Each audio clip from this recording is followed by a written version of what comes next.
48 hours on since that morale-sapping defeat at Swansea. We've got no communication coming out at club at all about anything happening behind the scenes. Now, fans are worried, but equally the club will be worried about that. 10 games this season so far, 2 draws in the league, and a penalty win against Stockport in League Cup.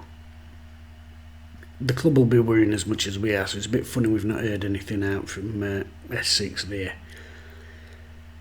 This run though is concerning, and it stretches back into pre-season as well. There were a lot of bad results pre-season. We lost to that part-time team out there.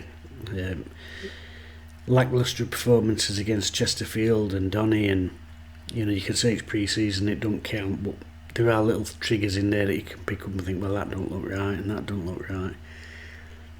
We've got to get a win. We've got 3 very tough games coming up now as well. We've got Sunderland on Friday night. Vibrant young side scoring plenty of goals. That will not be an easy game. A tough trip to West Bromwich Albion, and then of course on the 7th we welcome Darren Moore's Huddersfield Town to Hillsborough, which that could end up being a hell of a day.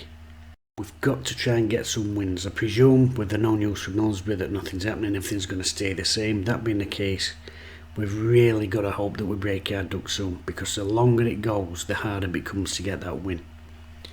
Now, Wednesday aren't creating many chances. I think they've got the lowest chance creation in the league.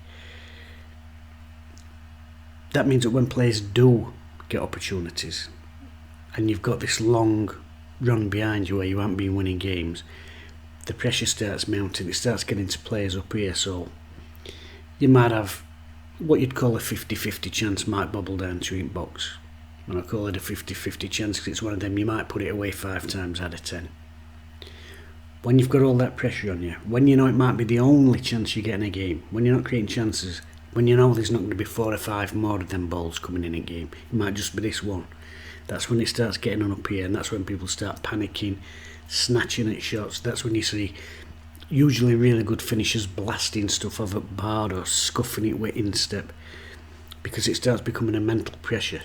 Oh God, that was the only chance I'm going to get today. Players bearing down on goal, and suddenly all the thoughts are rushing through their head. Rather than being calm like they are when you're on a good run, all the thoughts are going through their head. Shall I chip it? Shall I smash it? Shall I try and curl it? Shall I go with my left foot? Shall I go with my right foot? Shall I try and go around him?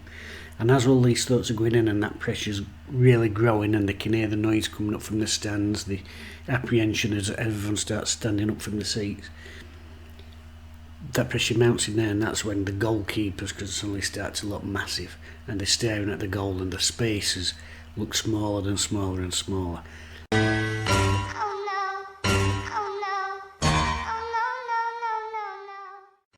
And that's all because as you go on that bad run, it starts getting to you more and more each day.